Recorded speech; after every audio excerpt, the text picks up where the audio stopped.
सुप्रभात। आज का हमारा विषय रहेगा वाक्य भेद। वाक्य भेद दो प्रकार से किया जाता है, रचना के आधार पर वाक्य भेद और अर्थ के आधार पर वाक्य भेद। अर्थ के आधार पर वाक्य भेद हम कक्षा 9वीं में पढ़े हैं, हमारे कोर्स 10वीं में है रचना के आधार पर वाक्य भेद।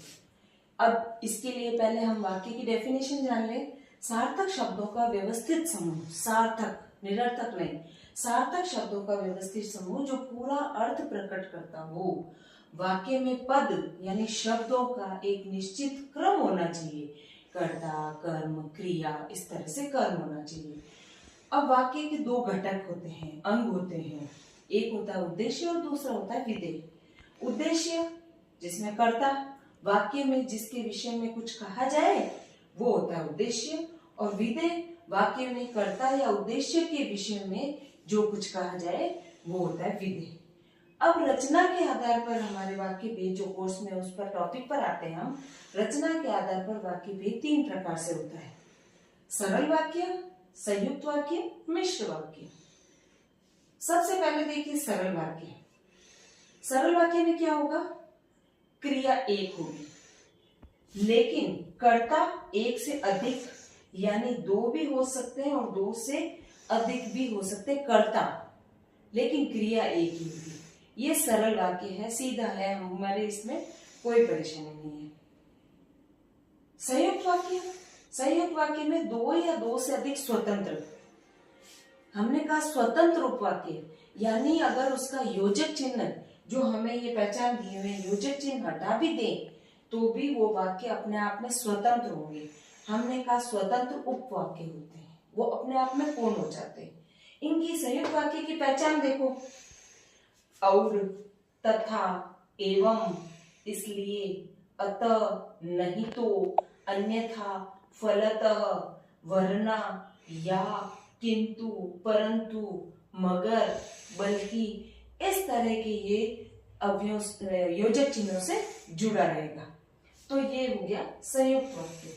और अगर इनको हटा देंगे तो ये दोनों जो भी इनको हटाने के बाद जो भी वाक्य है वो स्वतंत्र वाक्य रहेंगे, उनका मतलब वो कंप्लीट बोल सकते हैं। सरल वाक्य के उदाहरण देखिए, सीता और गीता दोनों को घर जाना है, बादल छाने पर मन खुश हो जाता है। ये सरल वाक्य के उदाहरण है। इसमें क्रिया एक है, कर्ता भले एक है, अधिक है, हो सकता है। संयुक्त वाक्य के उदाहरण हमने कहा दोनों को स्वतंत्र बोल सकते, राम भी जाएगा और श्याम भी जाएगा। अगर मैंने और योजक चिन्ह को हटा दिया तो ये स्वतंत्र है, राम भी जाएगा और इसको श्याम भी जाएगा, इनको हम स्वतंत्र रूप से बोल सकते हैं।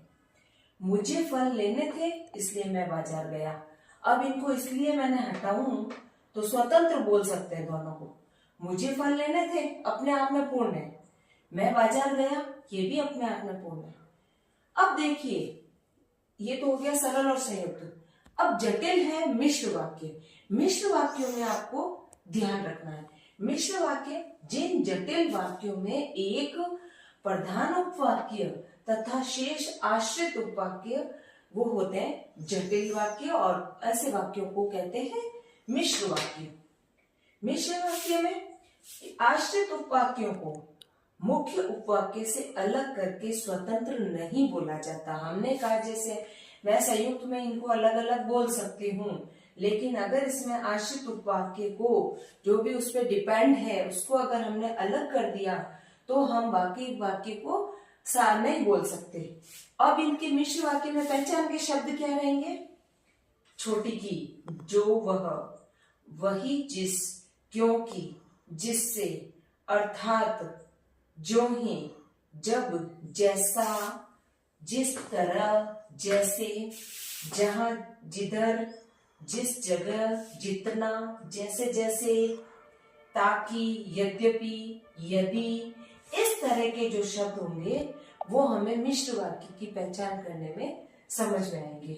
जैसे उदाहरण देखो, राम ने कहा कि हम लड़ाई नहीं चाहते। अब अगर हम इनको अलग अलग बोले, राम ने कहा तो क्या कहा बाकी बच रहा है, हम इसको स्वतंत्र नहीं बोल सकते। दूसरा देखिए, यह वही आदमी है जिसने तुम्हें मारा था। तो ये वही आदमी है अपने आप में स्वतंत्र नहीं, अब जिसने तुम्हें मारा था। मिश्र वाक्य में हमने कहा जटिल उपवाक्य है, जटिल वाक्य है। तो जटिल वाक्य है तो इसमें प्रधान के साथ में 3 तरह से आश्रित उपवाक्य आ सकते हैं। 3 तरह के आश्रित उपवाक्य कौन कौन से? संज्ञा उपवाक्य, विशेषण उपवाक्य और क्रिया विशेषण उपवाक्य।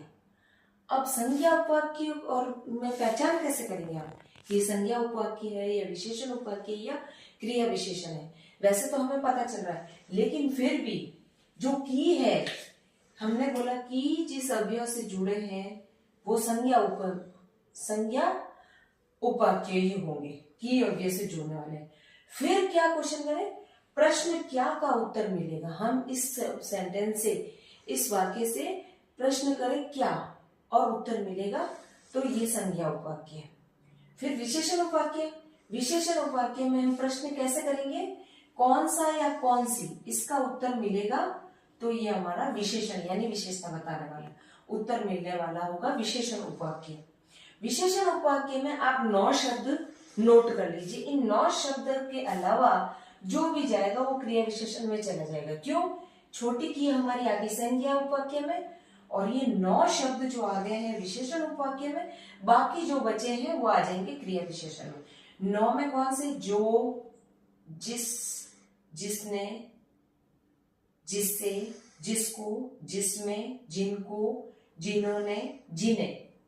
ये 9 शब्द याद कर लें कि अगर ये है तो हमारा विशेषण उपवाक्य। उसके बाद हमें क्रिया विशेषण के उपवाक्य, क्रिया विशेषण में जो है याद करने की जरूरत नहीं है। इसमें क्या होगा, स्थान, समय, रीति, कारण और परिणाम संबंधी जो विशेषता बताएंगे कार्य के होने की, है ना। क्रिया विशेषण क्या है, कार्य के होने की विशेषता बताता है, और किस प्रकार से इस संबंधी विशेषता बताएंगे वो हो जाएंगे। जैसे इसमें वैसे तो शब्द याद करने की जरूरत नहीं है, लेकिन यदि, जिस तरह, जैसे, जिस जगह, जिधर, इस प्रकार के जो शब्द आ गए तो वो क्रिया विशेषण में जाएंगे। हमने ये तो बात बता दी कि संज्ञा उपवाक्य में क्या प्रश्न करेंगे तो उत्तर मिलेगा वो हमारा संज्ञा उपवाक्य होगा और की से जुड़ा हुआ होगा, ठीक है। लेकिन अब इसमें प्रधान उपवाक्य कौन सा है और आश्रित उपवाक्य कौन सा है, ये हमें ध्यान से अलग करना पड़ेगा। तो यानी जो की से शुरू हो रहा है वो होगा आपका आश्रित उपवाक्य, ये है आपका आश्रित उपवाक्य, और बाकी जो बचा हुआ है आश्रित उपवाक्य, और ये जो बचा हुआ है अध्यापक बोले, मैंने सुना है, ये आपका हो गया प्रधान उपवाक्य। यानी की के पहले वाला जो है वो हो जाएगा प्रधान, और की के बाद वाला आश्रित उपवाक्य। इसी तरह हमने विशेषण उपवाक्य में कौन सा या कौन सी का उत्तर मिल जाए वो हमने, यानी विशेषता बता दे, वो हमें विशेषण उपवाक्य है। लेकिन इसमें भी हम प्रधान उपवाक्य और आश्रित उपवाक्य को कैसे अलग करेंगे, यानी हमने इसमें कहा कि जो शब्द, यानी जो ज से शुरू होने वाले, ज से शुरू होने वाले जो भी होंगे उसको हम, वो होंगे हमारे विशेषण उपवाक्य और विशेषण आश्रित उपवाक्य, है ना, आश्रित उपवाक्य, और उसके जो पहले वाला है होगा वो हो जाएगा प्रधान उपवाक्य, बचा हुआ, पहले वाला नहीं, बचा हुआ, है ना। यानी पिताजी ने वो मकान बेच दिया, ये हो गया प्रधान उपवाक्य। जो पुराना हो गया, ये है आपका विशेषण, विशेषण उपवाक्य तो है ये आश्रित उपवाक्य। मेरी वह साड़ी कहाँ है, जिसे, कहाँ है, जिसे तुम लाए थे, तो जिसे तुम लाए थे ये हो गया आश्रित उपवाक्य, और ये मेरी वह साड़ी कहाँ है ये हो गया प्रधान उपवाक्य। इसी तरह से क्रिया विशेषण में कहाँ, कब, कैसे, कितना के उत्तर मिलेंगे वो क्रिया विशेषण है। लेकिन इसमें भी प्रधान उपवाक्य कैसे, उतना ही बोलो जितना आवश्यक हो। तो यानी ज से शुरू होने वाले जो भी हैं वो तो हो जाएंगे आश्रित उपवाक्य, और शेष बचा हो जाएगा प्रधान उपवाक्य। उतना ही बोलो प्रधान उपवाक्य, और जितना आवश्यक हो, ये है आपका आश्रित उपवाक्य।